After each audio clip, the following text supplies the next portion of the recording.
Hi guys, once again welcome to Semenshare Farms, and today I bring you another episode at our poultry farm. I know most of you have been left behind because you're not able to start with 1,000 chicken. Therefore, what is your option? Today I'm going to take you through your option in case you cannot raise birds or you can't build a pen for 1,000 birds. Stay tuned as we bring you this episode.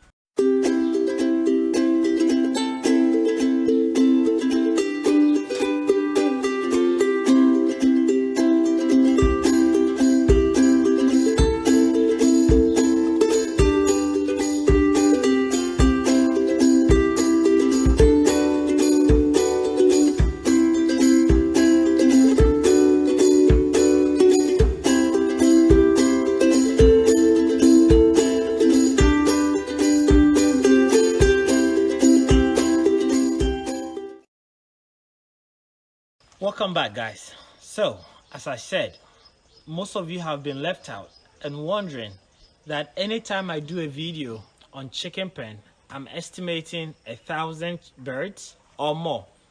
But what if you cannot afford 1,000 birds and you want to start with 500, or you want to start with 200 or even 50? What is your plan? Do you build 1,000 bird capacity, or do you build something for 50 birds or even for 100 birds? And that is why, since we are constructing a new pen, I've made it a point to take you guys through and give you my suggestions. But before I get into that, I know most of you have been answering me about the question of information, why we are not sharing, and some of it have been very, very great. But it is very sad that, poultry farmers and not just only poultry farmers, even farmers in general, we are not sharing our ideas and best practices because we are lacking so much behind. And I know most of you have shared your opinion on why others doesn't like to share information, just like we're doing here. And to me, it is all great, but without that information, we are always going to be stagnant because we are always going to be inventing the wheel. Right? Even though I have invented the wheel, you just have to roll it and it moves. But if I don't share that information, when you start, you have to also invent the wheel again. So we keep on spinning. And that is why to date, we are still going to Holland. We are still going to Belgium to buy chicks from there. And if I'm able to invent it and you roll it, somebody can increase the speed. Somebody else can hold it and let it land peacefully.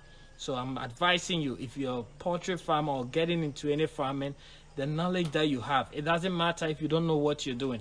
I don't know what I'm doing here in poultry farm, but I'm always sharing my experience with you guys, my mistakes, and I'm going to tell you what I'm doing here. Sometimes people ask me, is it profitable? And I tell them, I don't know. I just started with 2,000 birds. Hopefully someday I'll be able to analyze and give you guys the details, but I'm going to take you step by step throughout the way. So let's all advise ourselves. Since you all, looking at the comment, don't like the idea that we are not sharing, but are you sharing what you're doing? Have you written an article or a blog or something about what idea or whatever venture that you're doing? That's what I have to share with you guys today. Let's gain the habit or develop the habit of sharing, because there is so many people out there that are doing the same thing that you're doing, and your information could transform a life, right? So that's just by the way.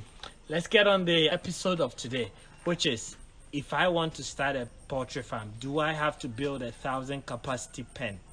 And my answer to you always is yes. Why yes? So I've had so many people who have told me that I want to start a chicken pen. How do I even start? And I'll mostly advise you start very small. Very small means if you're ready to order 100, order 200 birds. Why do I say that? Because if you have no experience, there is a lot to learn about chicken. If you don't get it right, you can lose everything. And I mean everything. One disease can kill all your birds.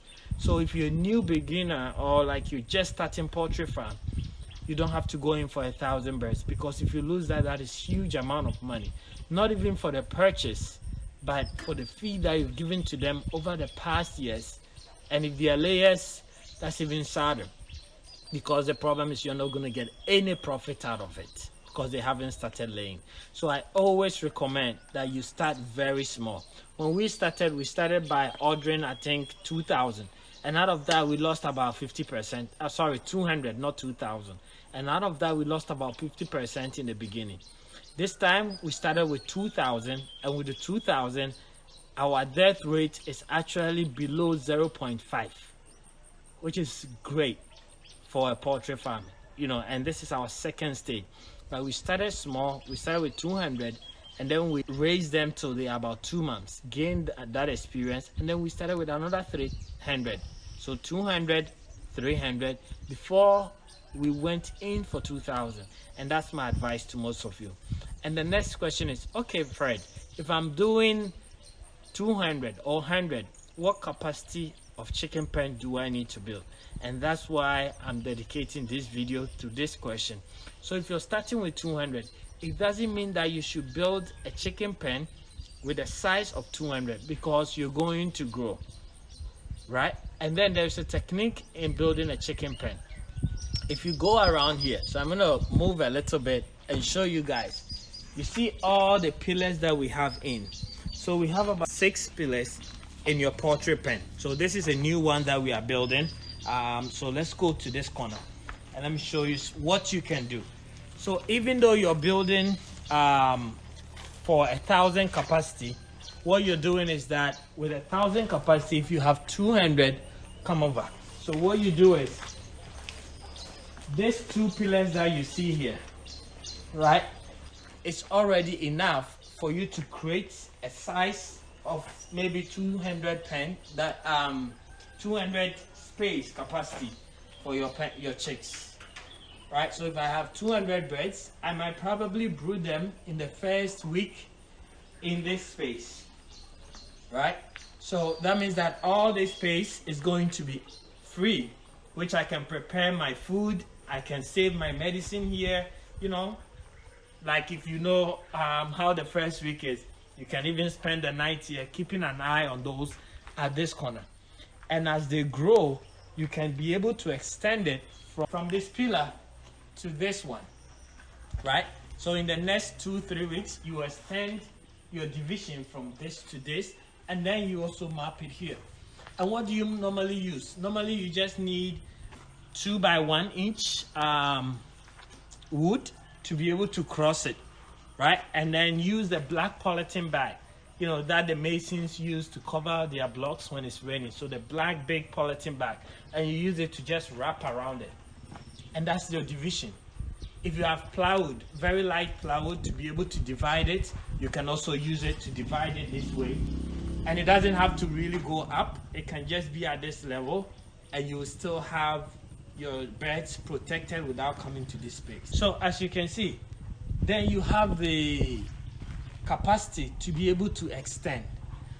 But one another important point is, even let's say your birds are 50, so you have used 1, 2, 3 pillars plus this and created this space, and use this side for your 50. After 3 weeks, you've decided, good, I've gotten experience in how to brood. So next time I'm going to go into 100. What do you do with the 100? You come to another corner. So there are pillars all over the poultry, right? So then you can start that 200 or 100 on another side of the pen. So you can have your 100 or 50 here. You can have your 200 here.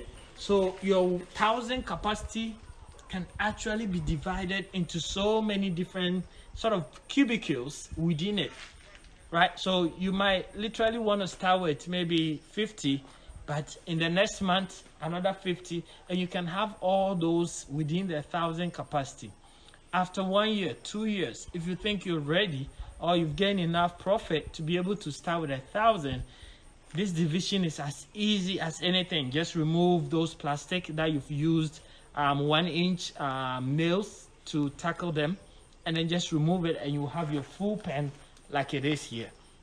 So that is why I always advise you, if you have the strength and the resources and you want to start a poultry pen, you don't have to build a smaller one for 500 or for 200 or for 100, because tomorrow you might not want to do 200, you might want to do 1,000, and then what happens? That pen goes to waste. or you either use it for like confinement or something when one of the birds gets sick. But don't waste your money on building something that small. Build 1,000 capacity, and you can easily divide them into small cubicle and serve the purpose of the number that you have. And I think this is a very important information. Another thing too is that you don't need to build, mostly we don't, it's not like you don't have to, but mostly we don't build a pen to host more than 1,000 because of the disease outbreak. So imagine you have this pen not divided. So there's a 4,000 capacity that we are building, and if you have 4,000 birds all together and it's not divided into 1,000, and you have a disease outbreak, you lose all the 4,000.